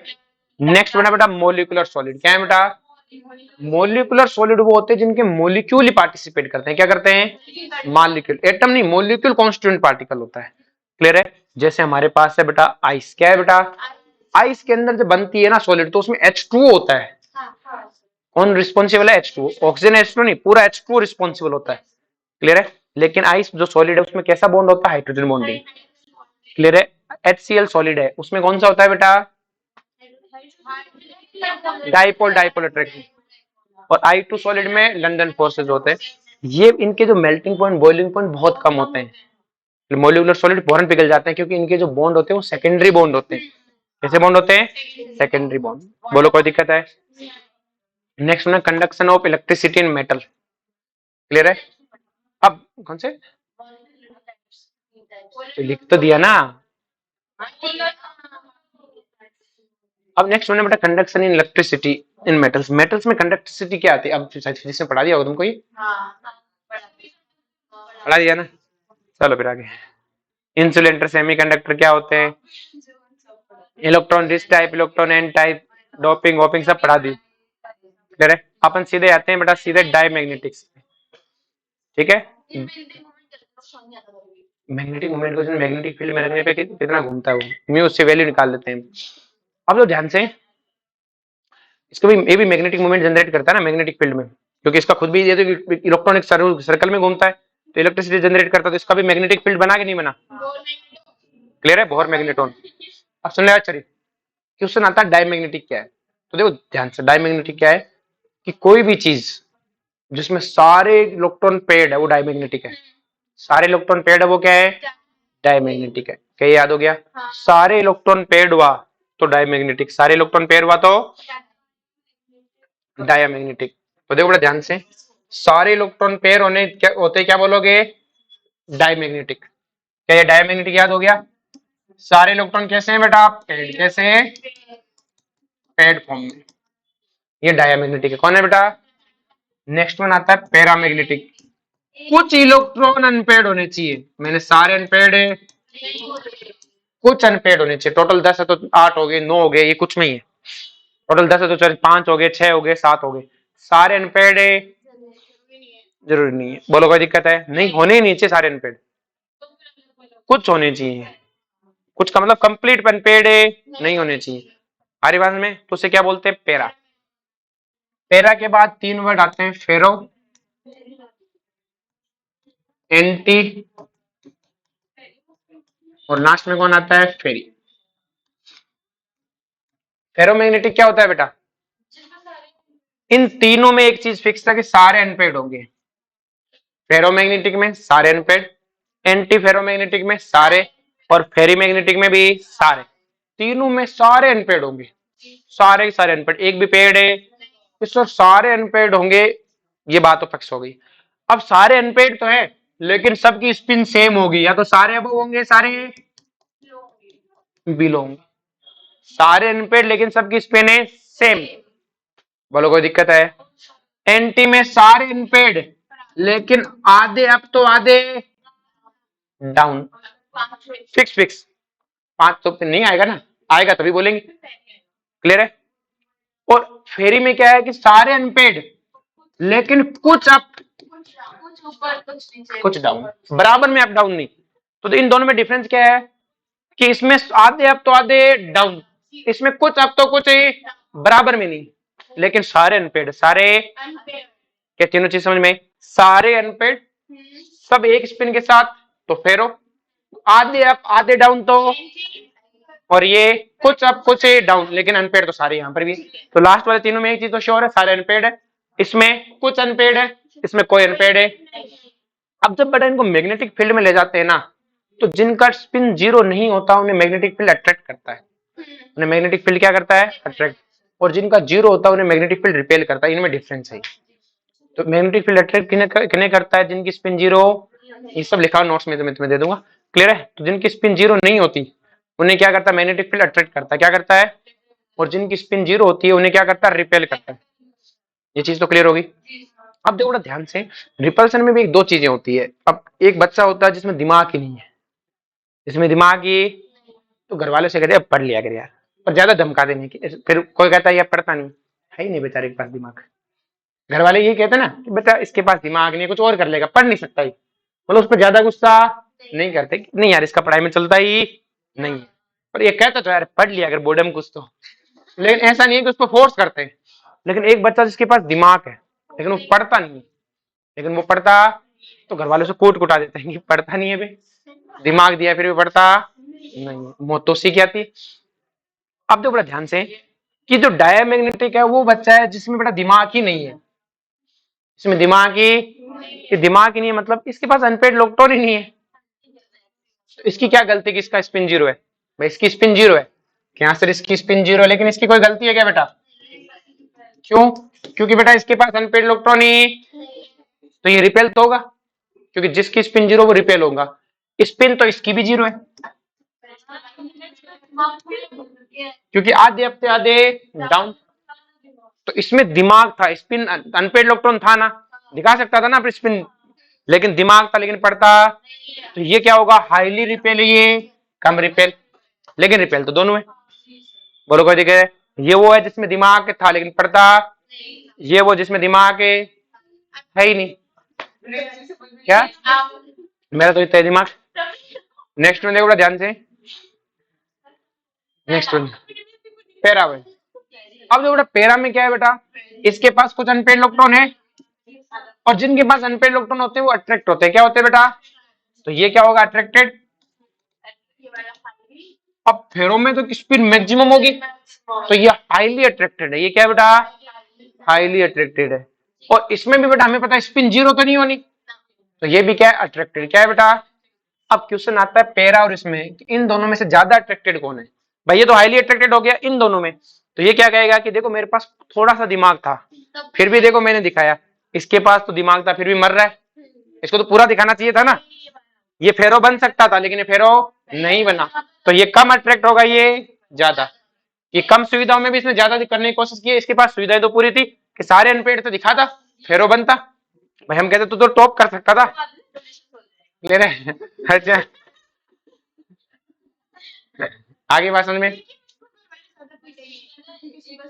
अरे फिर सेलेक्ट हो जाता तो मारते नहीं है ना, अट्रैक्ट तो सभी और है, लेकिन ये कम अट्रैक्ट, ये ज्यादा अट्रैक्ट, इन दोनों में, पर इसकी स्पिन जीरो नहीं है ना। मेरा भाई ऐसे बोलता है कि अगर मैं पढ़ने लग जाऊंगा तो टॉपर्स का क्या होगा, अच्छा इसलिए तो पढ़ता नहीं हो, हाँ? एनपी वाले के पास दिमाग था, तो फिर उसको घर में ज्यादा पीटा, तो ये वाला ये दोनों रिपेल हो रहे थे, फेल हो गए दोनों ही, अब फेल तो तीनों ही नहीं हुए, अट्रैक्ट तो तीनों है, तो ये तो मैक्सिमम हुआ। अब इन दोनों में से अगर बात करें तो ये मैक्सिमम नहीं दिखाया लेकिन अट्रैक्टेड तो है अभी भी, हमने कहा यार तेरे पास तो सुविधाएं नहीं थी फिर भी दिखाया, इसके पास सुविधाएं थी, क्लियर है।